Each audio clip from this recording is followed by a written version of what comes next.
अमरनाथ यात्रा की सुरक्षा चाक चौबंद करने के लिए खुद गृह मंत्री अमित शाह नजर बनाए हुए हैं। वहीं बेस कैंप से गुफा मार्ग तक सुरक्षा का सख्त पहरा तैयार किया गया। बाबा बर्फानी के भक्तों की टोली फिर आ रही है। बम बम के नारों से जम्मू कश्मीर का आसमान गूंजने वाला है। पहलगाम आतंकी हमले के 72 दिन बाद यानी 3 जुलाई से प्रसिद्ध अमरनाथ यात्रा का आगाज होने वाला है। इस साल अमरनाथ यात्रा 37 दिन यानी 9 अगस्त तक चलेगी। इसको लेकर तेजी से तैयारियां चल रही हैं। पहलगाम में आतंकी हमले को देखते हुए सुरक्षा से सख्त प्लान किए गए हैं।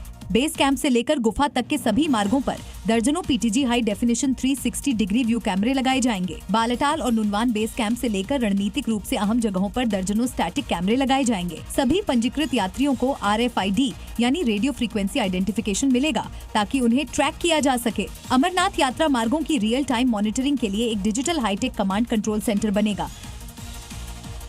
और अब आगे आपको दिखाते हैं राजधानी दिल्ली से जुड़ी हुई 5 बड़ी खबरें। दिल्ली की सीएम रेखा गुप्ता ने LNJP अस्पताल में 3 अत्याधुनिक स्वास्थ्य सुविधाओं का उद्घाटन किया। सीएम ने हॉस्पिटल के मेडिकल जेनेटिक्स वार्ड, LMU और नेट लैब का उद्घाटन किया। इस दौरान सीएम ने कहा कि विकसित दिल्ली के संकल्प को साकार करने की दिशा में ये एक और अहम कदम है। राजधानी दिल्ली में बीजेपी सरकार के 100 दिन पूरे हो गए। इस मौके पर आम आदमी पार्टी ने दिल्ली सरकार पर निशाना साधा। नेता प्रतिपक्ष आतिशी ने हमला बोलते हुए कहा कि बीजेपी सरकार में 8 मार्च को आई और चली गई। सरकार बने 100 दिन भी हो गए, लेकिन अभी तक महिलाओं के खाते में 2500 नहीं आए।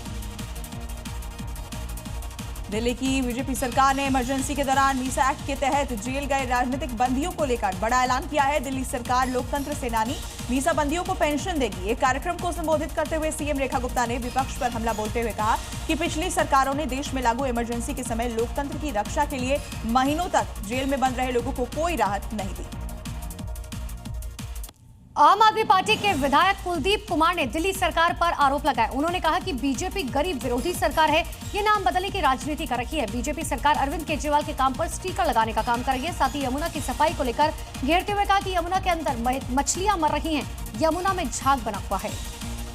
कृषि अनुसंधान को बढ़ावा देने के लिए दिल्ली सरकार ने विकसित कृषि संकल्प अभियान की शुरुआत की है। अभियान की शुरुआत दिल्ली के बवाना विधानसभा अंतर्गत दरियापुर कला गांव से की गई, जिसमें दिल्ली सरकार के कृषि मंत्री कपिल मिश्रा और मंत्री रविंद्र इंद्राज मुख्य अतिथि के तौर पर मौजूद रहे।